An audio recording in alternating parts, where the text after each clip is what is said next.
ఎంత బాగా homemade food తిన్నా ఒక్కసారైనా ఆ రెస్టారెంట్ బిర్యానీ టేస్ట్ చేయాలనిపిచ్చేసిద్ది మనిషన్నాక. అందుకే రెస్టారెంట్‌కైతే వచ్చేసాం. పైగా కొత్త రెస్టారెంట్ కళకళలాడిపోతుంది లైటింగ్స్‌తో మాత్రం. ఇక్కడ వరకు బానే ఉంది. వెళ్లి 15 మినిట్స్ అవుతుంది. మేము ఆర్డర్ తీసుకునేవాళ్ళు తప్ప వేరే మనిషే లేడు. మొదలైంది ఇంక నాకు మనసులో. ఫంక్షనొస్తే చాలు చేతికున్న గోర్లన్నీ నమిలేస్తాను బిర్యానీ కన్నా ముందు. ఇంకా అయిపోయింది. ఎలాగోలా ఫుడ్ అయితే ఆర్డర్ చేసాం. వచ్చేసింది బటర్ నాను. నా ఫేవరెట్ బటర్ నాను. బ్యాంక్‌లో చిన్న పనుంది అది చూసుకొని ఎటూ దిక్కులు చూడకుండా స్ట్రెయిట్‌గా చూసుకుంటూ ఇంటికెళ్ళిపోవాలనుకున్నా. అంతలో నా గారాల కూతురుంది. రూ. 10 జెమ్స్ ప్యాకెట్ కోసం ఒక్క చోటే ఆగామంతే. ఖతం అయిపోయింది మొత్తం. కూతురంటే నాకు ప్రేమే కానీ అడిగినవన్నీ ఇవ్వకూడదని నా ఒపీనియన్. వాళ్ళ నాన్నయితే కొండ మీదున్న కోతినే తేవాలనుకుంటాడు. రూ. 10 జెమ్స్ ఎక్కడ, రూ. 1000 చాక్లెట్స్ బాక్స్ ఎక్కడ బల్క్‌లో తీసేసుకున్నాడు. అదంతా నేను వీడియో తీయలేకపోయాను. ఎందుకంటే మధ్యలో పెద్ద టెడ్డీ బేర్ కూడా కొనేశాడు.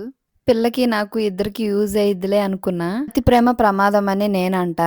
ఎవరిని ఎక్కువ ప్రేమించకూడదు. అది మనిషైనా, వస్తువైనా. అవునా కాదా?